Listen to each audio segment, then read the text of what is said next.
Welcome to తేజ7 నమస్తే తెలంగాణ. ఇవాళ వార్తలు చూసుకున్నట్లయితే రాహుల్ గాంధీ లక్షలపై మాట్లాడడం బాధితులు గోడు వినిపిస్తలేదా? కేటీఆర్ మణిపూర్ పై మాట్లాడి లక్షలపై మౌనం ఎందుకు? పోలీసులు రేవంత్ ప్రైవేట్ సైన్యం అరాచకాలకు ఎస్సీ ఎస్టీ బీసీ రైతు కుటుంబాలు రోడ్డున పడ్డాయి. రాష్ట్రాన్ని రేవంత్ ఫ్యామిలీ ప్యాకేజ్ లా మారుస్తున్నాడు. రాహుల్ గాంధీ ధ్వజం వైఖరి ఇప్పటికైనా వీడాలి. మరణకాండ జరిగితే తప్ప మోదీ స్పందించరా? దేశంలో తెలంగాణ లేదా ఢిల్లీలో కేటీఆర్ ధ్వజం. లక్షల బాధితులతో కలిసి మీడియా సమావేశంలో ఢిల్లీలో వరదల పారిన లక్షల మహిళల కన్నీళ్లు. లక్షల బాధితులతో కలిసి జాతీయ మానవ హక్కుల కమిషన్ సభ్యురాలుగా వినతి పత్రం అందజేస్తున్న బీఆర్ఎస్ నేతల సత్యవతి రాథోడ్. రేవంత్ పాలనలకు ఫెయిల్ మార్క్స్. కాంగ్రెస్ పాలనపై 61% మంది పేద విరుపు. పాలనకి 27% ఓకే, చెప్పాలమున్న 12% మంది. 6 గ్యారంటీలో హైడ్రా కూల్చివేతలు, రైతుల కన్నీరు, మూసి లక్షర్ల ఘటనపై ఫైర్. కాంగ్రెస్ పార్టీ అనుకూల మీడియా ఫాలోలో వెల్లడి. దారుణ 10 రోజుల్లో సహజీవనం, పెళ్లికి ఒత్తిడి తేవడంతో దారుణ హత్య. వీడిన మియాపూర్ మిస్సింగ్ కేస్ మిస్టరీ. ఉగాదికి సన్నబియ్యం లేనట్లే, ఉగాది నుంచి ఇచ్చేందుకు ఆలోచనలు. 10 లక్షల టన్నుల వారి ధాన్యం కొనుగోలు, సన్నవడ్ల కొనుగోలుకు 4,000 కేంద్రాలు. Civil supply commission D H Chauhan. SC ఎస్టీలకు వాహనాలకు రాయితీ నిలిపివేత. పారిశ్రమ శాఖ ఉత్తరాలు జారీ. డ్రైవర్లకు ఓనర్గా మార్చిన బీఆర్ఎస్ ప్రభుత్వం. మెట్రో రెండో దశపై నీలి నీడలు. భాగస్వామ్యానికి ప్రైవేట్ సంస్థల ఆసక్తి. మెట్రో ఎండి స్పష్టీకరణ. కేంద్రం స్పందించినా పట్టాలేకపోవడం కష్టం. రేవంత్ సర్కార్కు 20,000 కోట్లు ఇస్తేనే అవకాశం. నేటి నుంచి డిగ్రీ కాలేజీల నిరవధిక బంద్. పీజీ బకాయిలు విడుదలకు డిమాండు. సర్కారుపై కాలేజీ యాజమాన్యం కన్నెర. సర్కార్కు ఎదురు దెబ్బ. దిలీప్ కొనాతం రిమాండ్కు కోర్టు నో. అక్రమ అరెస్టులో రిమాండ్ను తిరస్కరించిన న్యాయస్థానం. ఆధారాలతో లేకపోవడంతో కోర్టులు చేదు అనుభవాలు. ఎన్ని కేసులు పెట్టినా ఇట్లే పోరాడతా. కొనాతం దిలీప్. ఇందిరమ్మ రాజ్యం అంటే ఎమర్జెన్సీ రోజులైనా? కేటీఆర్ కక్షపూరిత ధోరణి మానుకోవాలి. మాజీ మంత్రి హరీష్ రావు. జాతోత్ హుసేన్ కాలపై పడి వేడుకుంటున్న లక్షల మహిళ. రాత్రి అయితే పొలాల్లో దాక్కుంటున్నాము. బువ్వ పెట్టే భూములు ఇయ్యనందుకు మా గతిదా? మా సమాధుల మీద శంకుస్థాపన చేసుకోండి. జాతీయ ఎస్టీ కమిషన్ ఎదుట లక్షల బాధితులు. తో స్పష్టంగా మనకు తెలుస్తుంది. మొదటి పేపర్లో హెడ్లైన్ గా మార్చిన ఈ టైటిల్ రాహుల్ గాంధీ లక్షలపై మాట్లాడడం లేదు. అంటే సామాన్యంగా లక్షల మీద జరిగిన ఘటన. ఇటు భారతీయ జనతా పార్టీ కావచ్చు, ఇటుపక్క రాహుల్ గాంధీ గారు కూడా ఎలాంటి స్పష్టీకరణ ఇవ్వడం లేదు. అంటే ఇటుపక్క లక్షల మీద ఘటన బీఆర్ఎస్ ఒక హస్తం ఉందని చెప్పేసి పలు రాజకీయ పార్టీలు భావిస్తున్నారు. ఈ క్రమంలో బీఆర్ఎస్ ఎమ్మెల్యేలను కూడా అరెస్ట్ చేయడం జరిగింది. లక్షల మీద జరిగిన కలెక్టర్ మీద దాడి మీద విచారణ కూడా జరుగుతుంది. ఈ క్రమంలో దాన్ని నేషనల్ ఇష్యూగా తీర్చిదిద్దే ప్రయత్నంలో కొన్ని పార్టీలు చూస్తున్నారు. అదేవిధంగా రేవంత్ పాలనల విషయంలో వస్తే దాదాపు ఇప్పటి వరకు 50% ఓకే, 50% నో అని చెప్పి ప్రజలు ఒక సర్వేలో చెప్పడం జరిగిందని ఇక్కడ రాయడం జరిగింది. ఇక్కడ చూసుకున్నట్లయితే ప్రజాపాలన దరఖాస్తులు కావచ్చు, అదేవిధంగా హైడ్రా కావచ్చు, అదేవిధంగా లక్షల ఘటన కావచ్చు, మూసీ సుందరీకరణ కావచ్చు. అంటే రేవంత్ రెడ్డి గారి ప్రభుత్వం ఇప్పుడు వచ్చి ఇంకా సంవత్సరం అవ్వలేదు, అయినా కూడా ఇప్పటి దాదాపు ఒక ప్రజల మీద భారం అనేది మోస్తున్నట్టే మనకు కనిపిస్తుంది. ఒకవైపు 6 గ్యారెంటీల అమలు విషయంలో కాంగ్రెస్ ప్రభుత్వం ఇంకా దాని మీద కృషి పెడుతుంది. అదేవిధంగా ఆర్టీసీ ప్రయాణంలో మాత్రం మహిళలకు మంచి జరిగిందనే చెప్పుకోవచ్చు.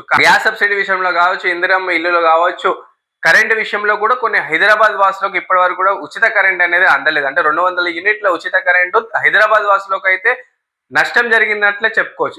జనవరిలో జిహెచ్ఎంసీ ఎలక్షన్లు కూడా రాబోతున్నాయి. మరి హైదరాబాద్ వాసులకు కరెంటు విషయంలో కావచ్చు, 6 గ్యారెంటీల అమలు విషయంలో ఎలాంటి లాభం జరగవచ్చు అని హైదరాబాద్ వాసులు భావిస్తున్నారు.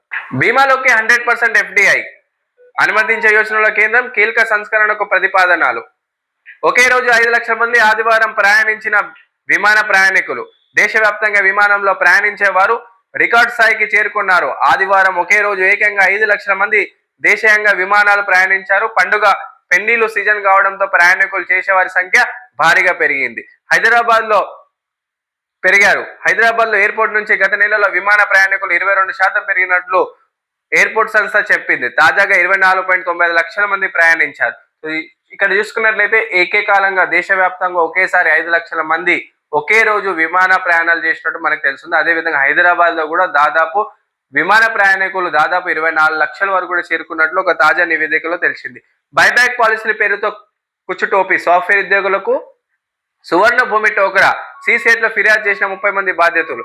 సో సామాన్యంగా చూసుకున్నట్లయితే ఈ మధ్య రియల్ ఎస్టేట్ మోసాలు ఎన్నో మనకు బయటపడుతున్నాయి. అలాంటి మోసమే సువర్ణ భూమి అనే సంస్థ దాదాపు మనీ బ్యాక్ పేరుతో దాదాపు 60 నుంచి 70 మంది సాఫ్ట్వేర్ ఉద్యోగుల్ని ముంచింది. అంటే ఎందుకు ఇలా జరుగుతుందంటే ఎక్కడైతే ఎక్కువ శాతం ప్రజలు కూడా ఎక్కువ లాభాన్ని ఆశిస్తారు, ఆ లాభం ని దృష్టిలో పెట్టుకొని పలు సంస్థలు మనీ బ్యాక్ ఇస్తామని చెప్పేసి ₹1,00,000 ఇస్తే మీకు 10,000 రిటర్న్ ఇస్తాము అని చెప్పేసి అలా మోసం చేసి దాదాపు సువర్ణ భూమి అనే సంస్థ అలా ఆశ చూపించి చాలా మంది కస్టమర్లను మోసం చేస్తుంటారు. అదేవిధంగా స్వశక్తిలో ఐటీ దాడులు. సో స్వశక్తి సంస్థలో ఐటీ దాడులు జరగడం జరిగింది. 300 కోట్ల పత్రాలను ఐటీ కంపెనీ వాళ్ళకు చూపించకుండా పత్రాల్లో ఎలాంటి ఆ 300 కోట్ల దరఖాస్తులు లేకపోవడంతో స్వశక్తి సంస్థ సంబంధించిన Banjara hills, Jubilee hills, Gachibowli పనులు ఆఫీస్ లో దాడి చేయడం జరిగింది. ఐటీ దాడులు. హైదరాబాద్ లో మరోసారి ఐటీ దాడులు కలకలం రేపాయి. సోమవారంలో తెల్లవారుజాము నుంచే పలు రియల్ ఎస్టేట్ కంపెనీలకు అధికారులు సోదాలు చేపట్టారు. స్వశక్తి కంపెనీలో ఉదయం నుంచే తనిఖీలు కొనసాగంగా కంపెనీ మేనేజర్లు ఇండ్లపై షాద్నగర్, చేవెళ్ల, గచ్చిబౌలి, బంజారాస్ లో వారి కార్యాలయాలపై ఏకకాలంగా దాడులు నిర్వహించారు. ఇటీవల స్వశక్తి సంస్థ షాద్నగర్ లో ప్రాంతంలో మల్టీనేషనల్ కంపెనీకి 300 కోట్ల విలువైన భూమిని విక్రయించినట్లు తెలిపారు.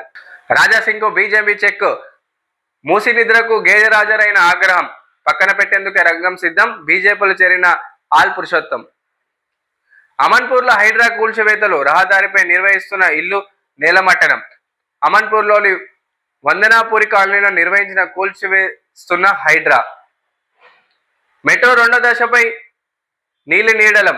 భాగస్వామ్యానికి ప్రైవేట్ సంస్థలు ఆసక్తి. మెట్రో ఎండి స్పష్టీకరణ. కేంద్రంపై స్పందించిన పట్టాలేకపోవడం కష్టం. రేవంత్ సర్కార్కు 20,000 కోట్లు ఇస్తేనే అవకాశం. చేనేతకు 50 కోట్ల రూపాయలు. చేనేత కార్మికులకు చేయూత పథకానికి సంబంధించిన ప్రభుత్వం 50 కోట్లు మంజూరు చేస్తున్నట్టు సోమవారం ఉత్తరాలు జారీ చేసింది. చేనేత చేయూత స్కామ్ కు ప్రభుత్వం ఈ ఏడాది బడ్జెట్ లో 450 కోట్లు ప్రతిపాదించగా ఇప్పటికే 37.45 కోట్లు విడుదల చేసింది. మరో అల్పపీడనం. ఆగ్నేయ బంగాళాఖాతంలో ఈ నెల 23న అల్పపీడన ఏర్పాటు సూచన భారత వాతావరణ తెలిపింది. రాయలసీమ, నెల్లూరు, ప్రకాశం జిల్లా, దక్షిణ తెలంగాణలో పలు జిల్లాల్లో వర్షాలు పడే అవకాశం ఉందని ఐఎండీ వెల్లడించి తెలంగాణలో గరిష్టంగా 30 డిగ్రీల సెల్సియస్ ఉంటుందని, తేమ శాతం తెలంగాణ 40 కంటే తక్కువ ఉంటుందని చెప్పారు. తెలంగాణలో కొన్ని జిల్లాల్లో 15 డిగ్రీల కంటే తక్కువగా ఉష్ణోగ్రతలు నమోదు అవుతున్నట్లు చెప్పారు. 250 ఏండ్లు ఉండేలా నిర్మాణం, వ్యవసాయం, ఉద్యోగం అంతా అక్కడే. సూచనలో కోరిన శాస్త్రవేత్తలు.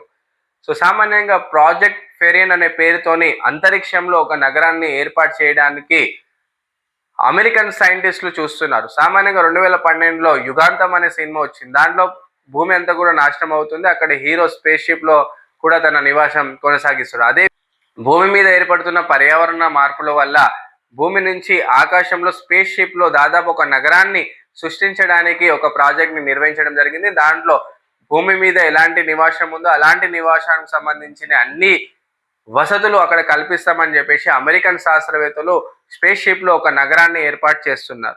ఢిల్లీలో ఎయిర్ ఎమర్జెన్సీ, బడులు బంద్. కాలుష్యం. రాజధాని ఉక్కిరిబిక్కిరి, పలు విమానాలు దారి మళ్లింపు. రాజధాని ఢిల్లీలో వాయు కాలుష్యం చూసినట్లే ఇండ్లు, కార్యాలయాలపై లోపల కూడా పొగ అలుముకుంటుంది. దీంతో ఢిల్లీ వాసులు ఊపిరి తీసుకోవడం కూడా కష్టంగా మారింది. ఢిల్లీలో ఏక్యూఐ చూసుకున్నట్లయితే 494 మనకు కనిపిస్తుంది. అంటే ఇది దాదాపు 10 సంవత్సరాల్లో ఇది అధికంగా ఉంది. అంటే దాదాపు 494 అంటే ఊపిరితిత్తులో భారీగా నష్టపోయే అవకాశం ఉంది. పిల్లల మీద కూడా భారీ ప్రభావం పడటంతో ఢిల్లీలో స్కూల్స్ అన్ని కూడా బంద్ చేయడం జరిగింది. ఆన్లైన్ క్లాసెస్లు నిర్వహిస్తున్నారు. ఇక్కడ చూసుకున్నట్లయితే దాదాపు 494 ఏక్యూఐ ఉంటే దాదాపు 46 సిగరెట్లు తాగినంత నష్టం జరిగే అవకాశాలు ఉన్నాయి.